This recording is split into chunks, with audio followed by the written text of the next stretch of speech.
Senior resident doctor जिन्होंने suicide कर लिया।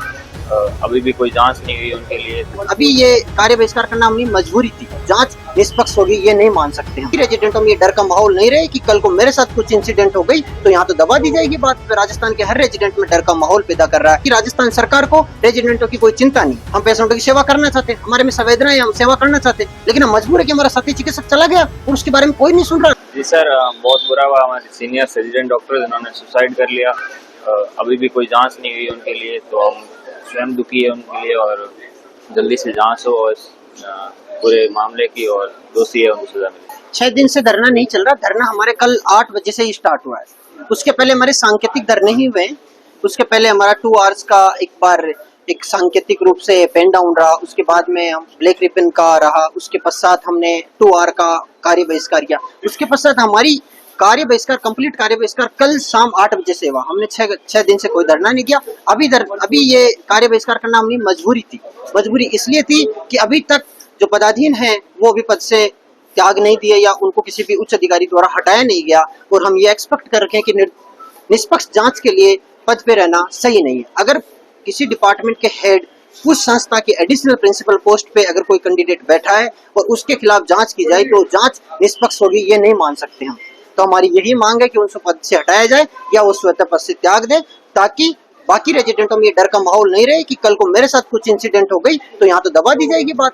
अगर इतना नेशनल लेवल के नेशनल न्यूज में ये आ रहा है कि एक रेजिडेंट ने सुसाइड अटेम्प्ट किया है और उसका कारण वो एक अपने अधिकारी को बता रहा है और उस पर अभी तक कुछ कार्यवाही नहीं की, अब वो पद पे है, तो ये फिर एक हर रेजिडेंट में, राजस्थान के हर रेजिडेंट में डर का माहौल पैदा कर रहा है। आज हमारे साथ में उदयपुर भी कंप्लीट कार्य बहिष्कार पे, उन्होंने इमरजेंसी ओटी तक बंद की। हमारे साथ कोटा 2 घंटे के कार्य बहिष्कार पे कंटिन्यू रोजाना उन्होंने ब्लैक रिबन और सांकेतिक प्रदर्शन किया। जयपुर एसोसिएशन के रेजिडेंट डॉक्टर के जो अध्यक्ष है कंटिन्यू धरना प्रदर्शन स्थल पर लगभग 6 दिन से वहां बैठे हैं, फिर भी कोई सुन नहीं रहा। इसका मतलब है कि राजस्थान सरकार को रेजिडेंटों की कोई चिंता नहीं है। रेजिडेंट किस कंडीशन में रह रहे हैं, उनके हॉस्टलों की क्या हालत है, उनमें पानी की क्या कंडीशन है, में वहाँ सफाई है कि नहीं है, उनका जीवन कैसा है, उनको कोई मतलब नहीं है। उनको ये मतलब है राजस्थान सरकार की जो स्कीम है उनको चलाने के लिए रेजिडेंटों का महत्वपूर्ण योगदान है, क्योंकि हर संस्था में लगभग 600-700 रेजिडेंट हैं और वो रेजिडेंट बढ़िया काम कर रहे हैं। उनकी सरकारी स्कीमों का पूरा पालन हो रहा है, उनका वाहवाही हो रही है। सरकार को कोई मतलब नहीं कि वो रेजिडेंट किस कंडीशन में रह रहा है, उसका आज इस जीवन है।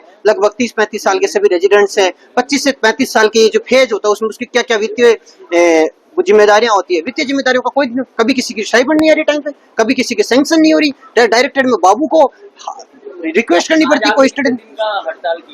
अभी हमारा हड़ताल स्टार्ट कल शाम से 8 बजे से हुआ। उसके पश्चात आगे की जो भी स्टेप होगी वो हम एक जनरल मीटिंग ऑर्गेनाइज करके ही लेंगे। हमारी जो भी हड़ताल स्टार्ट हो गई उसको बेवकूफ पे लाने के पहले, अभी अनिश्चितकालीन हड़ताल है, आगे इसका स्टेप अप भी किया जा सकता है। स्टेप अप करने का कारण यही रहेगा कि सरकार नहीं सुनेगी या हमारे आला अधिकारी उसी पोस्ट में विराजमान रहेंगे। अगर वो विराजमान नहीं होंगे तो स्टेप डाउन करने की हम कोशिश करेंगे और हम हमारे साथियों से मीटिंग करेंगे। हमारी यूनियन के साथ ही हमारे रेजिडेंट डॉक्टर्स का एसोसिएशन एक जनरल मीटिंग होगी हमारी, और उसमें हम लोग डिसाइड करेंगे।